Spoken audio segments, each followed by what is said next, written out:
আমরা বিএনপি সরকারকে অনুরোধ করব, আপনারা শহীদদের আকাঙ্ক্ষার কথাগুলো একটু স্মরণ করুন। শহীদদের আকাঙ্ক্ষার আলোকে এই নতুন বাংলাদেশ বিনির্মাণ করুন।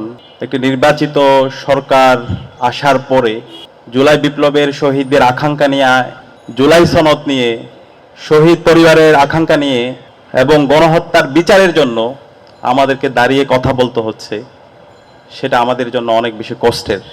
যেই শহীদদের আত্মত্যাগের মাধ্যমে এবং যে গাজী ভাই বোনদের পঙ্গু হওয়ার মাধ্যমে আজকে আমরা নতুন বাংলাদেশ পেয়েছি, আজাদি পেয়েছি, সেই শহীদদের কথাগুলো যখন আমরা ভুলে যাই, তাদের আকাঙ্ক্ষার কথাগুলো, তাদের প্রত্যাশা, তাদের স্বপ্নের কথাগুলো যখন ভুলে যাই, আমরা যখন আবার সেই ফেসিবাদী কাঠামোকে নিয়ে আসতে চাই, তার চেয়ে কষ্টে আর কিছু হতে পারে না।